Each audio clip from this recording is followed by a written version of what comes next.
Good evening and salutations, my GH fans.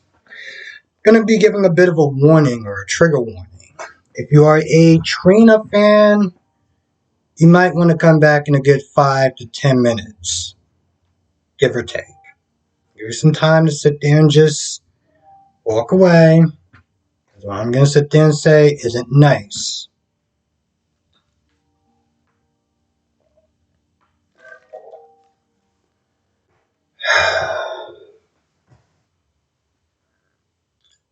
Watching her scene with Ava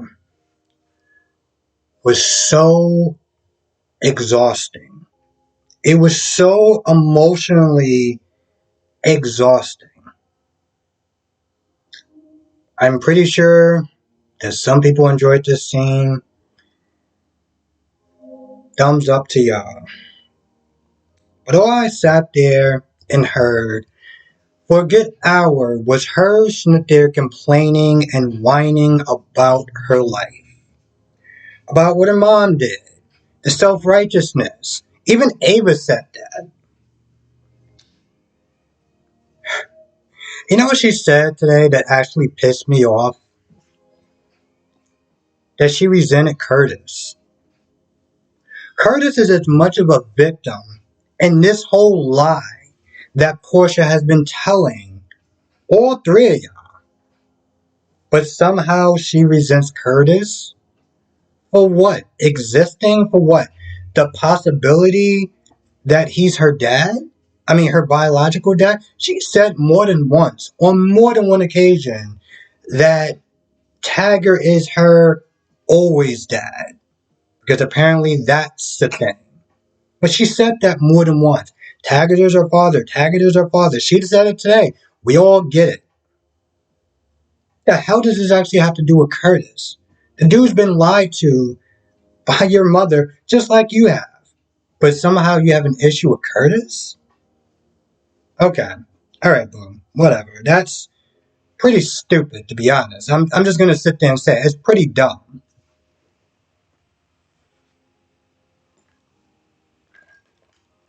I guess her talk with Ava helped, so that's cool. Maybe we can sit there and get less whining scenes. Gladys gives Miss Wu the deed to Brando's garage. And at that point, she's like, you know what? I'm done. I'm out. I don't want to do any more gambling. Because, Miss Wu's like, all right, so, whatever the difference is, you can use it towards your next game. She was like, no, I'm good. I'm good. That's it. I'm good. No, thank you. And to be honest, I'm kind of, I would sit there and say in some ways, I'm kind of proud of her. She got into that addiction because she wanted to, I guess, feel something different other than pain and everything like that she's going through with Brando. And when you really start to think about it, it's a very predatory thing that Miss Wu did. But anyway, the debt is squared away. Now she has to sit there and answer to Sonny somewhat. And eventually it's going to have to sit there and answer to to Sasha a lot. Because at some point Sonny came up to Gladys and was like, so you sold this garage, is Sasha cool with it? If you got the fair market price, whatever, cool, Miss Wood, whatever, but is Sasha cool with it? Of course, she didn't say anything, so he's going to be like, he's not going to be happy about that. Sasha and Cody. Now, this is just my educated guess.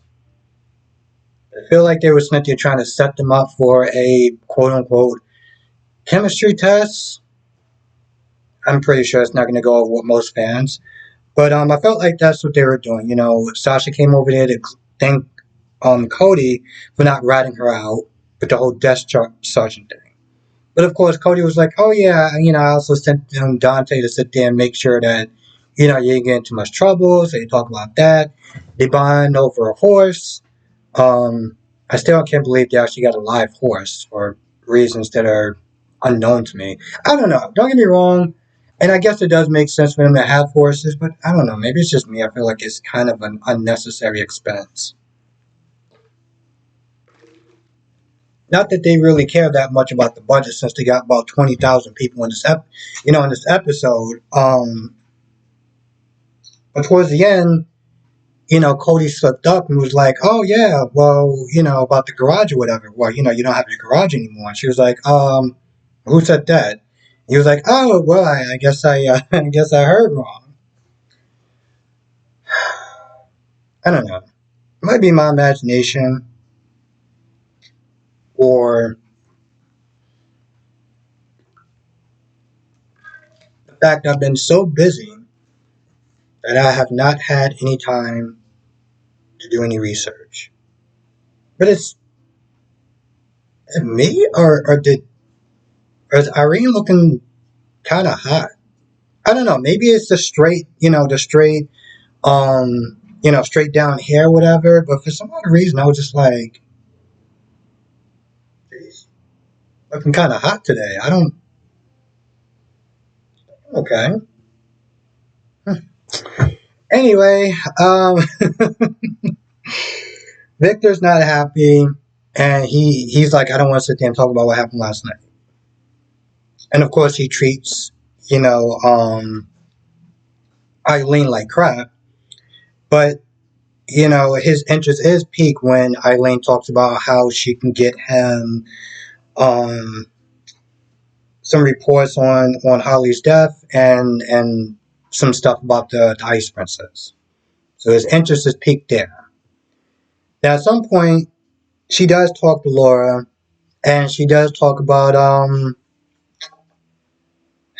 Victor having some performance issues. Well, I'm not laughing at it because trust me, as a man, I can sit there and say, I've been there before. Okay? So I get it. But that's when I found I was like, wow, why is he so like cold and just kind of extra, Then I found out I was like, oh well. I mean, I'm not condoning his behavior, but I understand. Just saying.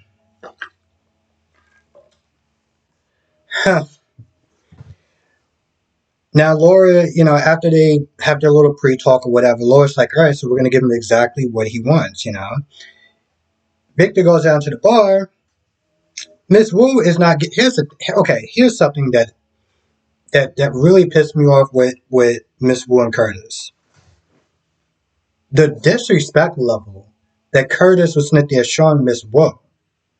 You know, she's a mob woman. Okay, in my head, I'm like, she would have somebody legs broken for far less than the way that Curtis is sitting there speaking to her. So I'm just like, bro, I get it. Your marriage is, well, you may not have a marriage and all this stuff is going on, but you realize who she is, right? Like, you do realize that she could just decide to just snatch you up in the middle of the night, do God knows what with you, and there's very little to nothing you can do about it. But you want to sit there and have the audacity to sit there and. I feel like if that was in kind of more of open public, that would make her look weak. Having dudes just sit there and disrespect her like that. And so at some point she goes down and she sees Victor being all angry and she says something to him like, oh, at first she offers a drink or whatever, or coffee, whatever. He did say something like, oh, well, at first he snapped at her and I was like, yeah, listen, I there's way too much disrespect that's going on in Miss Wu's in Miss Wu's episode. I mean, in the episode where she's on, I ain't feeling it. First it was Curtis dumbass, now it's him. But he does say something along the lines of, "Oh, how do you know?" or "You know too," or something like that. And like, what? Turns out that it might have something to do with what Holly paid Miss Wu to slip in her his drink. And I'm just like, oh, performance issues. Man, that's I think I'll take almost anything other than performance issues. Like if I had to get a drink of poison or something, it's gonna be something. Okay, it's not. No, no, no, no, no. I feel like that's almost a fate worse than death. Um, Miss Wu was sitting there giving Holly a call, talking about the drink. I'm also sitting there thinking,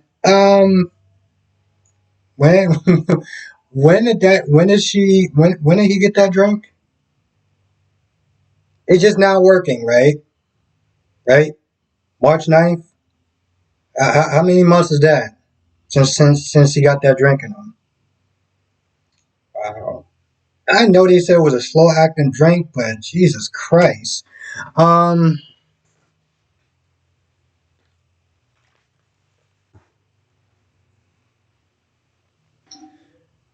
Curtis is also sitting there complaining to Nina.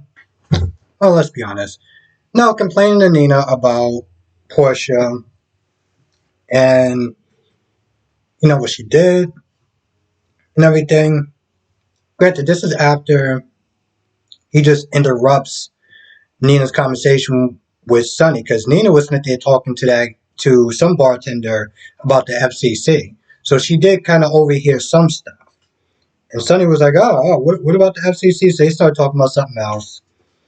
And then Curtis comes up like, hey, I need to talk to you. He wants to then give back the money. He wants to pay for the money for the room being comped. And tells her later on that he doesn't know if he's still going to be married to her. And Nina, she tries to give an excuse as far as what Portia was going through is with the lying and everything because she lied about Sonny and the whole Nixon Falls thing. So, to some extent, she understands what it's like to sit there and lie and she's not passing any judgment. They talk about Trina, the DNA test. And also, yeah, that's another thing. Trina talks about the DNA test and if she wants to do it and she doesn't want to do it. And to be honest, I forgot about that, but also uh, they go back and forth. And, even with Curtis, he's like, well, I don't know. I don't want to. Pretty much like he doesn't want to push.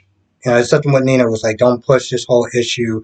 Let her decide. Let her come to you when she's ready to do the DNA test. So, which is good advice because the last thing you want to sit there and do is push this woman. She's already in a fragile emotional state as she is. So, what else happened? Oh, I almost forgot. There was something. Two other things that happened. Bobby, Felicia, and Maxie are talking about the nurses' ball and how Maxie wants the nurses' ball to keep going, and they're just talking about their plans about the nurses' ball, and I'm just like, oh yeah, great, the nurses' ball.